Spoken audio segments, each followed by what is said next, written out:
Hello दोस्तों, आप सभी का स्वागत करता हूँ अपने यूट्यूब चैनल में। आज हम देखेंगे क्लास 6 साइंस का 3rd चैप्टर पदार्थ की प्रकृति। तो चलिए स्टार्ट करते हैं। वस्तुएं किसी भी एक ही पदार्थ से बनी होती है, किंतु यह आवश्यक नहीं कि वह वस्तु एक ही पदार्थ से बनी। वस्तुएं किसी एक ही पदार्थ से बनी होती, मतलब वस्तुएं तो पदार्थ से बनी होगी, लेकिन वह आवश्यक नहीं कि एक ही पदार्थ से बनी हो। ये एक से अधिक पदार्थ से भी बनाए जा सकते हैं। जैसे घर कैसे बनाते हैं हम, सीमेंट, ईंट, रेत, रेत, बालू, लोहे, ये सब प्रयोग करते हैं। उसे ही हम क्या कहते हैं, पदार्थ। पदार्थ क्या होता है, या तो एक ही पदार्थ एक ही वस्तुओं से बना, या तो कई प्रकार की वस्तुओं से बनाई जाती है। यहाँ पे बताया जाए कि सभी पदार्थ का जो भार होता है वे स्थान घेरते हैं। क्या होता है, सभी पदार्थ का भार होता है और वे स्थान घेरते हैं। ऐसे पदार्थ जो स्थान घेरते हैं उसका आकार और भार होता है ठोस कहलाते हैं। ठोस बहते नहीं हैं, मतलब जैसे बर्फ हो गया, वो क्या हो गया, एक ठोस है। ऐसे पदार्थ जो स्थान घेरते हैं जिनका निश्चित भार होता है तथा उनका कोई निश्चित आकार नहीं होता, वो क्या कहलाते हैं, द्रव कहलाते हैं। जैसे पानी हो गया। ऐसे पदार्थ जो निश्चित स्थान नहीं घेरते, निश्चित आकार, जिनका आकार निश्चित भी नहीं होता परंतु उनका भार होता है, तो क्या कहलाते हैं, गैस कहलाते हैं। जैसे भाप हो गया। तो ये जो पदार्थ की ठोस के बारे में बताया गया है, द्रव के बारे में और गैस के बारे में। ठीक,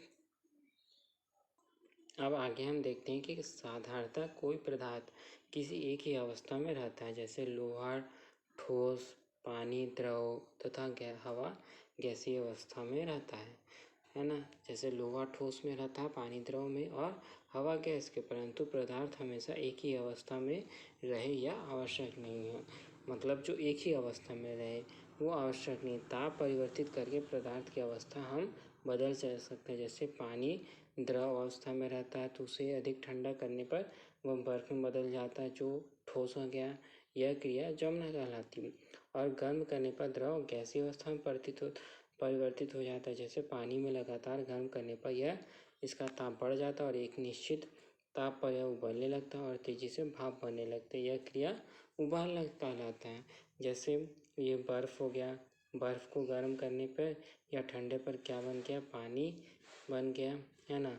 फिर उसके बाद इसको गर्म करेंगे या ठंडा करेंगे तो भाप बन जाएगा, और भाप को अगर ठंडा करें तो पानी बन जाएगा। इसी तरह ये जो अभिक्रियाएं हैं ये पूरी चलती रहती हैं। हम एक प्रयोग देखते हैं कि क्रियाकलाप 5, एक मोटी मोमबत्ती लेकर उसे जलाएं। कुछ समय पश्चात मोमबत्ती क्या हो जाएगी, बुझ जाएगी। आप देखेंगे कि मोमबत्ती बुझते ही सफ़ेद धुआं ऊपर उठते ही इस धुएं के पास यदि जलती तिल ले जाए तो मोमबत्ती पुनः जल उठेगी। ये देखिए, एक मोमबत्ती जलाया गया है, ये क्या है, धुएं की लकीर बताया गया है। फिर ये क्या बताया जा रहा है कि मोमबत्ती पुनः जल उठी। फिर इस पर एक बात देखते हैं कि इससे यह स्पष्ट होता है कि मोमबत्ती के बुझते ही जो सफ़ेद धुएं की लकीर ऊपर उठती है वह मोम की वाष्प है। इसलिए उस वाष्प के पास जलती तिली ले जाने पर वाष्प जल कर मोमबत्ती पुनः जला देती है। इस प्रकार हमने देखा कि मोम ठोस, द्रव और गैस तीनों अवस्था में पाया जाता है। मोम क्या है, ठोस अवस्था में पाया जाता है, फिर उसको हम जलाते हैं तो वो द्रव अवस्था के रूप में, और जो ऊपर धुआं के रूप में दिखाई देता है वो वाष्प के रूप में ऊपर उड़ जाता है। इस प्रकार जल के अलावा मोम भी है जो ठोस, द्रव और गैस के रूप में पाई जाती है। तो आगे देखते हैं जल में विलेयता। प्रकृति में जल अधिक मात्रा में पाया जाने वाला पदार्थ है। इसका उपयोग हम पीने, कपड़े धोने और भोजन पकाने के लिए उपयोग करते हैं। शक्कर और नमक जल में घुल गए हैं। घर में जल, जो शक्कर और नमक है वो जल में क्या होते हैं, घुल जाते हैं, वे दिखाई नहीं देते क्योंकि जल में समान रूप से वितरित हो चुके हैं। ऐसे पदार्थ जो जल में घुल जाते हैं वो जल में विलेय कहलाते हैं, और रेत, चौक जल में नहीं घुलते। ऐसे पदार्थ जल में अविलेय कहलाते हैं। मतलब जो पदार्थ जल में घुल जाता है उसको विलेय कहते हैं, और जो पदार्थ नहीं घुलता उसको अविलेय कहते हैं। अब देखिए दोस्तों क्या है, क्या बता रहे हैं, किसी द्रव में घुले पदार्थ को क्या कहते हैं। अब मतलब कोई भी पदार्थ है और किसी द्रव में अगर घुल जाए तो उसको विलय कहते हैं। विलय जिस द्रव में घुलता है उसको विलायक कहते हैं, और विलय और विलायक के घुलने से बने मिश्रण को विलयन कहते हैं। सबसे पहले हमने विलय को घोला, अब विलय घुलने के बाद हमने किसको घुला। अब विलय जिस द्रव में घुल रहा है उसको विलायक बोलते हैं, और विलय के विलायक में घुलने से बने मिश्रण को हम क्या कहते हैं, विलयन कहते हैं। तो विलय, विलायक और विलयन ये तीनों क्या है, एक दूसरे से संबंधित है। सबसे पहले विलय आएगा, फिर विलायक आएगा, फिर विलयन आएगा। ठीक है।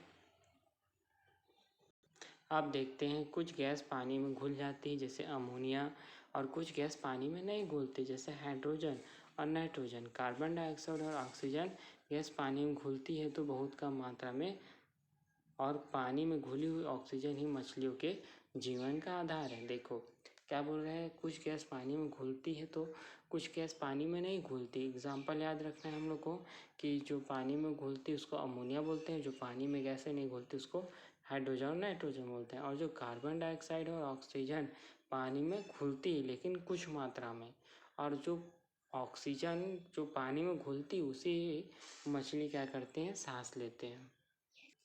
अब देखते हैं हम, जो लोहे से बनी वस्तुएं चुंबक को क्या करती है, आकर्षित करती है, इसलिए वे लोहे को हम चुंबक पदार्थ कहते हैं। लोहे के अलावा निकिल और कोबाल्ट धातुएं भी चुंबकीय पदार्थ है। कौन कौन, निकिल और कोबाल्ट। निकिल और कोबाल्ट से बने सिक्के हम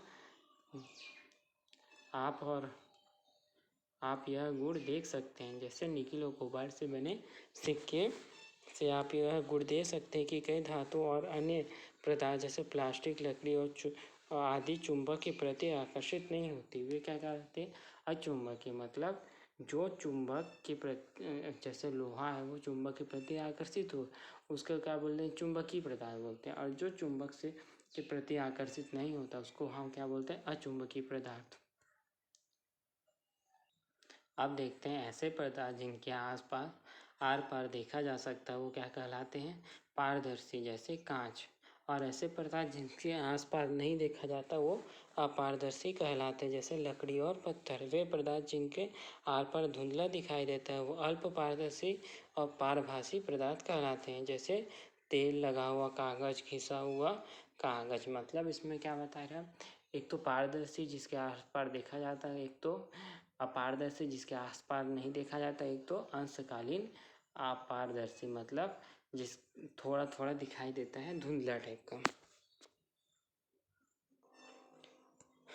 आगे देखते हैं, जो वायु होता है उसमें का क्या होता है, कुचालक होता है। इसलिए सर्दी में एक के ऊपर दूसरा कपड़ा पहनकर हम अपने आप को गर्म रखते हैं, और कपड़ों की परतों के बीच हवा कुचालक होने के कारण हमारे शरीर की गर्मी को बाहर नहीं जाने देती है। ठीक है, तो वायु क्या होते हैं, उष्मा के कुचालक होते हैं। जो सर्दी में हम एक के ऊपर दूसरे कपड़े पहनते हैं वो क्या करते हैं, हमारी जो अंदर का टेम्परेचर है वो बाहर के टेम्परेचर से मिल नहीं पाता, जिसके कारण हमारा शरीर गर्म रहता है।